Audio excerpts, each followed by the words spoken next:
बिस्मिल्लाहिर्रहमानिर्रहीम। मुअज़्ज़िज़ सामीन इकराम, अस्सलामु अलैकुम वरहमतुल्लाहि वबरकातुहू।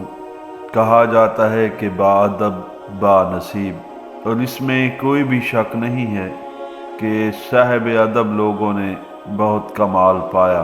पहली मंजिल अदब इश्क वाली ते बिना अदब दे कोई मंजिल न पावे। बेअदबां दी वस्ती अंदर कदी ठंडी वाह ना आवे। जिन लोगों ने भी किसी भी चीज़ का लिहाज रखा, मुरव्वत, एहसास और अदब से काम लिया, आज भी दुनिया उन लोगों को अपने जहनों से, अपनी किताबों से, अपने तज़किरों से मिटा नहीं सकी। तो जनाब, आज एक बुज़ुर्ग के अदब का वाक़या सुनते हैं कि उन्होंने किस तरह से अदब किया, भाई इंतहा कर दी। आप उनकी मोहब्बत देखें, आप उनका अदब देखें, हम सोच भी नहीं सकते कि इतनी गहराई तक अदब भी होता है। तो आइए उन बुज़ुर्गों की ज़बानी सुनते हैं। हमारे अकाबरीन इल्म के साथ साथ अदब का भी खूब एहतमाम फरमाया करते थे। हज़रत अशरफ अली थानवी रहमतुल्लाह अलैह फरमाते थे कि मैंने हमेशा 4 बातों की पाबंदी की। एक तो ये कि मेरी लाठी का जो सिरा ज़मीन पर लगता था उसको भी काबे की तरफ करके नहीं रखा। मैंने बैतुल्लाह शरीफ का इतना एहतराम किया। तो जनाब, एक मरतबा हमारे नबी करीम सल्लल्लाहु अलैहि वसल्लम कहीं तशरीफ़ लेकर जा रहे थे। चंद सहाबा कराम साथ थे। तो देखा एक आदमी कुछ मुसलमानों को नमाज पढ़वा रहा था, यानी जमात करा रहा था। तो आपने उसे देखकर फरमाया इसकी नमाज नहीं हो रही। सहाबा इकराम ने सबब पूछा तो आपने फरमाया काद अज़ैत अल्लाह व रसूलहू, इसने अल्लाह और उसके रसूल को अजियत दी है कि एक दिन इसने किबला की तरफ मुंह करके थूका था, जिसकी वजह से आज इसकी नमाज नहीं हो रही। तो इस तरह से बुजुर्गों ने हमेशा बैतुल्लाह शरीफ का एहतराम किया।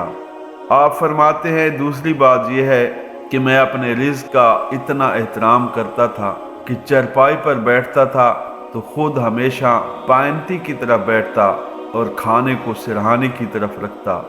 इस तरह बैठकर खाना खाता था। एक मरतबा आप हुजरा आयशा में तशरीफ़ ले आए तो देखा एक रोटी का टुकड़ा ज़मीन पे पड़ा था। आपने फरमाया ऐ आयशा, रोटी के बारे में अल्लाह से डरा करो, इस रिज़्क़ का न आने का पता चलता है न जाने का। तो इसलिए बुज़ुर्गों ने हमेशा इस रिज़्क़ का एहतराम किया।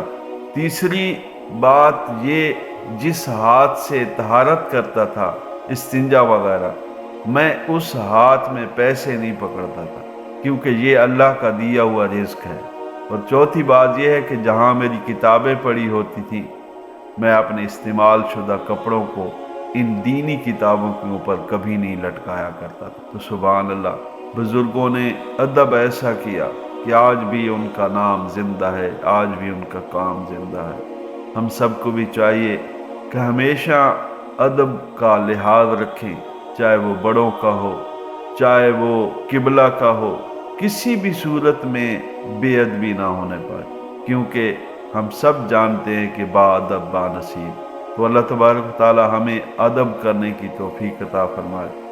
वीडियो को लाइक किया करें और चैनल को सब्सक्राइब किया करें, ताकि हम एक वलवले के साथ, एक मोहब्बत के साथ, एक लगन के साथ आपके लिए इतनी मेहनत करें और ऐसे लोगों के अच्छे अच्छे वाक़यात खोज कर आपके सामने लाएं कि अल्लाह ताला हम सब पर रहम फरमाए, मार्फत के दरवाज़े खोले और अल्लाह ताला हम सब को हिदायत की तरफ लाए।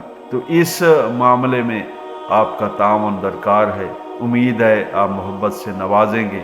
इस वादे के साथ कि एक नए वाक़े के साथ फिर हाजिर होंगे। मोहब्बतों में याद रखिए। अल्लाह हाफ़िज़।